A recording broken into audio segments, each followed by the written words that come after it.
मोदी सरकार ने देर शाम ये क्लियर कर दिया कि अब अनुसूचित जाति और जनजाति के आरक्षण के मामले में क्रीमी लेयर का जो एक सलाह था सुप्रीम कोर्ट के 7 जजों की बेंच की तरफ से, उसको वो स्वीकार करने नहीं जा रहे हैं। यानी कि संविधान लागू होने के साथ ही अनुसूचित जाति और जनजाति के रिजर्वेशन का जो प्रारूप है वो लागू रहेगा। उसमें कोई बदलाव, उसमें कोई छेड़छाड़ सरकार नहीं करने जा रही है। 1 अगस्त को सुप्रीम कोर्ट ने अपने 20 साल पुराने फैसले को पलटते हुए 7 जजों की बेंच ने 6-1 के बहुमत से ये फैसला दिया था कि SC/ST रिजर्वेशन में कोटे के अंदर कोटा का प्रावधान सरकार को करना चाहिए। क्रीमी लेयर की भी बात सुप्रीम कोर्ट के 7 जजों की बेंच के द्वारा की गई थी, लेकिन अब सरकार ने क्लियर कर दिया है कि क्रीमी लेयर जैसी कोई चीज़ वो अनुसूचित जाति और अनुसूचित जनजाति के आरक्षण में लाने नहीं जा रहे हैं। इसको लेकर SC/ST समाज के जो तमाम लोग हैं वो पहुंचे थे ज्ञापन देने के लिए जिलाधिकारी के कार्यालय में। सर, हम आपसे ही बात शुरू करेंगे। सरकार ने तो बिल्कुल क्लियर कर दिया कि क्रीमी लेयर को हम लाने ही नहीं जा रहे हैं। जो प्रारूप है रिजर्वेशन का SC/ST का वो तो जारी रहेगा, उसमें कोई बदलाव नहीं होगा। आपने ये भी पेपर के माध्यम से जाना होगा, मीडिया के माध्यम से, कि माननीय जो प्रधानमंत्री के अध्यक्षता में जो कैबिनेट बैठी थी उसके अंदर क्रीमी लेयर की बात उन्होंने केवल किया, लेकिन अनुसूचित जाति जनजाति में जो सब डिवीज़न है वर्गीकरण उपवर्गीकरण का, उस पर वो शांत है। और हम लोग इस बात के लिए चिंतित हैं कि यदि अनुसूचित जाति जनजाति में उपवर्गीकरण किया जाता है तो ये अनुसूचित जाति जो एक सजाति है, जो होमोजीनियस है, इसका वायलेशन हो रहा है। भारतीय संविधान के तहत जातियों में अनुसूचित जाति जनजातियों में उपवर्गीकरण करने का कहीं प्रावधान नहीं है। माननीय सुप्रीम कोर्ट ने जो डायरेक्शन दिया है, जो सुझाव दिया है स्टेट गवर्नमेंट को, वह टोटली वो जो असंवैधानिक प्रतीत होता है। इसलिए हम लोग सरकार से ये मांग कर रहे हैं कि पहले तो उपवर्गीकरण करना 341 के विरुद्ध है। दूसरी चीज़ कि ये सभी एक सजाती हैं। दूसरी चीज़ है कि अनुसूचित जाति जनजाति के जो आरक्षण को लेकर के संविधान पीठ ने ही जो 5 बेंच का जो जजेस का जो बेंच का फैसला था उसको पलटते हुए सुप्रीम कोर्ट ने 1 अगस्त को जो फैसला दिया उसमें 3-4 ऑब्जर्वेशन किया। पहला ऑब्जर्वेशन कि उपवर्गीकरण कर दिया जाए, कोटे में कोटा, अनुसूचित जाति का जो कोटा है उसके अंदर उप कोटा कर दिया जाए। फिर उसमें ये भी ऑब्जर्वेशन था, उसका भी परसेंटेज का भी क्या डिसाइड करने का ये भी कर दिया। फिर उसने बोला, सजेशन दिया कि क्रीमी लेयर भी ला दिया जाए। फिर सुप्रीम कोर्ट ने भी कहा कि ये पीढ़ी दर पीढ़ी नहीं होना चाहिए, एक को मिला तो दूसरे को उसके फैमिली को नहीं मिलना चाहिए। फिर सुप्रीम कोर्ट ने ये भी ऑब्जर्व किया ये सजाती नहीं है। सवाल ये खड़ा हुआ कि जब 1935 में बाबा साहब भीमराव अंबेडकर के समय ही जब ये अनुसूचित जाति की सूची बनी और पूरे भारतवर्ष में 1000 से जातियों को मिला करके अनुसूचित जाति का सूची बना, उसी तरह अनुसूचित जनजाति का सूची बना, सभी को सजाति माना गया और भारतीय संविधान के किसी भी अनुच्छेद में उपवर्गीकरण का उल्लेख नहीं किया है। तो माननीय सुप्रीम कोर्ट ने सुओ मोटो इस तरह का जो सजेशन संज्ञान कैसे ले लिया। सर, इस पर आपका नाम क्या है?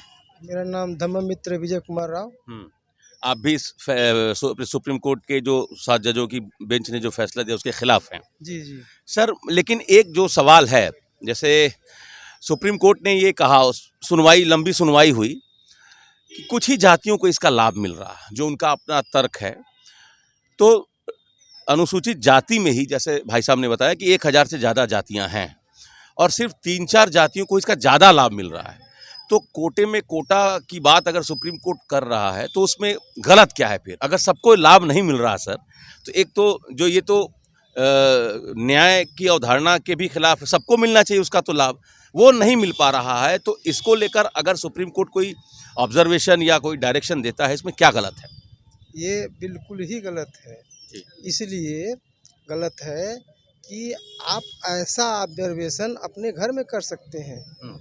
अपने घर में आपको जो सुविधाएं मिलती हैं उसका सभी भाई आपके उस ऊंचाई तक न पहुंच पाए, कुछ पहुंचते हैं कुछ नहीं पहुंचते हैं। और जो दूसरी चीज़ है कि ये ऑब्जर्वेशन इसलिए भी गलत है कि कुछ जातियों का एक्चुअल में आ, वो आबादी के हिसाब से उनकी आबादी ही अधिक है, देखने से ऐसा लगता है। जी और कुछ लोग जागरूक नहीं हो पाए, जो धीरे धीरे समाज जागरूक हो रहा है। जो मैंने पहले बात कहा कि आप एक ही गांव में देखेंगे, एक ही समाज के एक ही तरह के लोग हैं और सभी लोग उस तरह से शिक्षित नहीं हो पाए। एक शिक्षित चीज उसके अंदर मैं जोड़ना चाहूँगा कि पहली चीज है कि ये माननीय सुप्रीम कोर्ट ने जो ऑब्जर्वेशन लिया है, जैसा आपका सवाल है, जी क्या ये SC ST को जो मिलने वाला जो आरक्षण है उसका बेस आर्थिक है? पहले तो इस पर बहस होना बिल्कुल, चाहिए। होना जब आर्थिक नहीं है तो आर्थिक आधार आप कैसे ले सकते हैं कि एक IAS हो गया, एक IPS हो गया, या IRS हो गया, एक इंजीनियर डॉक्टर हो गया, तो उसको आर्थिक आधार माना, जबकि गरीबी उन्मूलन तो है नहीं। ये गरीबी उन्मूलन कार्यक्रम नहीं है। रिजर्वेशन वो एक संवैधानिक अधिकार है।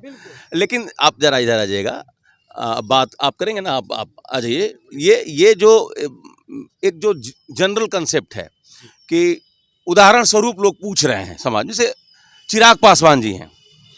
Chirag Paswan ji member of parliament हैं, उनके पिताजी 20 साल कैबिनेट में मंत्री रहे। तो क्या ऐसे लोगों को रिजर्वेशन मिलना चाहिए? इस पर आप लोगों की क्या राय है?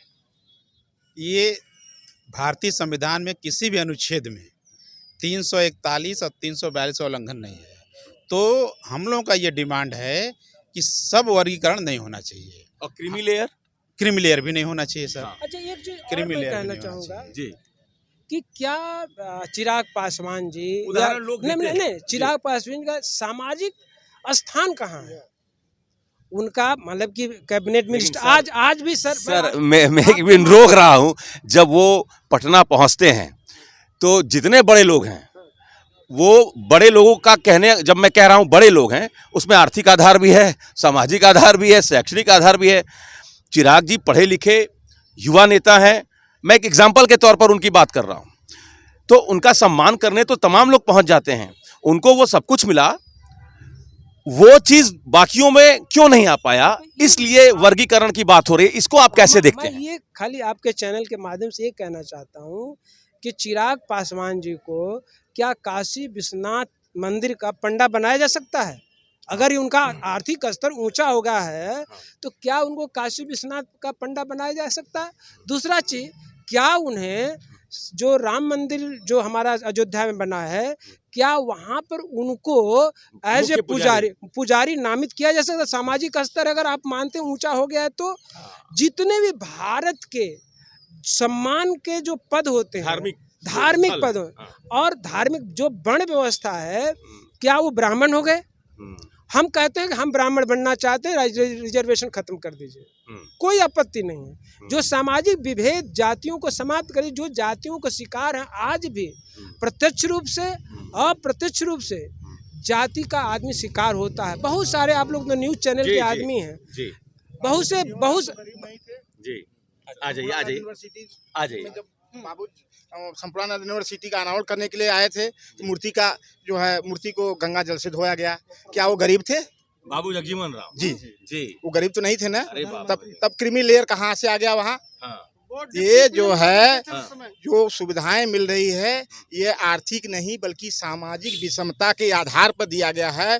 341 और 342, इसमें क्रीमी लेयर का कोई सवाल ही नहीं उठता। एक चीज और आप क्या कहना चाहते हैं? मैं ये कहना चाहता हूँ कि जहाँ पर सामाजिक विषमता इतनी व्यापक पैमाने पर हो, ठीक है, वहाँ चिराग पासवान साहब अगर एक वर्ग का प्रतिनिधित्व करते हैं, साहब ने कहा कि ठीक है तो उनको इन चीजों का जो है कि मालिक मुख्तार बना दो, देख लूँ मैं सामाजिक आधार। अच्छा, एक चीज और इसके साथ में जोड़ूंगा, यही PL पूनिया आपके कैबिनेट में थे, जब यही कुछ लोगों को लेकर पुरी में गए आपके उड़ीसा में, तो कपाट बंद कर दिया गया, जबकि उनका फाइनेंशियल पोजीशन, वो भी चीफ सेक्रेटरी रैंक के रिटायर। तो इसका मतलब कि वो चीफ सेक्रेटरी होने के बाद भी उसका सामाजिक स्तर ज्यों का त्यों है। जब तक सामाजिक स्तर बराबर नहीं करते, जाति व्यवस्था खत्म नहीं कर लेते, अनटचेबिलिटी खत्म नहीं कर लेते, तब तक ये आरक्षण रहना ही है। बात और कहना चाहेंगे आखिरी कि हाँ बिल्कुल, आपके चैनल को बहुत बहुत साधुवाद। मैं कुंवर जीत इलाहाबादी।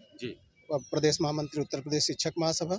इस आह्वान में हम सर के जो आवाज का टीम है उनके साथ क्या हैं। कहना चाहते हम कहना ये चाहते हैं कि जब बाबा साहब अम्बेडकर ने कहा कि हम गैर ये जाति विहीन समतामूलक समाज की स्थापना करना चाहते हैं, तो जिस तरह से माननीय जजेज ने ये निर्णय दिया है, अगर वर्गीकरण, तो अभी जातियों को आप वर्गीकरण करेंगे, कुछ जातियों को इसमें, कुछ उसमें, कुछ उसमें, आगे चल के उसमें भी होगा कि फला जाति की संख्या ज़्यादा है तो ज़्यादा अधिकारी दिख रहे हैं, तो फिर उसमें भी डिवाइडेशन होगा। तो ये जो बाबा साहब अम्बेडकर का सपना था कि ये भारत देश एक समतामूलक समाज बने, यहाँ पर समता, स्वतंत्रता, न्याय, बंधुत्व पर आधारित संविधान से सब संचालित हों, क्या उनका जो संकल्पना है, जो उनकी सोच थी, वो सफल हो पाएगी? ऐसे डिवाइडेशन होता जाएगा। फिर EWS जो है आरक्षण का, उसमें भी जातियों के आधार पर कहेंगे कि भाई फला वर्ग ज़्यादा संख्या में पदों पर है, उसको भी बांटा जाए। फिर OBC में भी यही होगा। मतलब तो कि समस्या कहीं और है, हाँ, समाधान ये कहीं और ढूंढा जा रहा है। भारत कितने टुकड़े में बटेगा जी, जी, जी, भविष्य में, जी। इसको भी तो सोचना चलिए, चाहिए। तो यहीं पर अपनी चर्चा समाप्त कर रहे हैं। तमाम लोगों का ये कहना है कि जब तक विषमता खत्म नहीं होगी, जब तक अनटचेबिलिटी यानी अस्पृश्यता खत्म नहीं होगी, जब तक ऊंच नीच का भेद बना रहेगा, तब तक रिजर्वेशन को लेकर इस तरह के प्रावधान कतई स्वीकार नहीं होंगे। क्रीमी लेयर स्वीकार नहीं किया जाएगा, कोटे के अंदर कोटा स्वीकार नहीं किया जाएगा। सरकार ने भी ये बात मान ली है। Amit Singh, TV9 UP, Varanasi.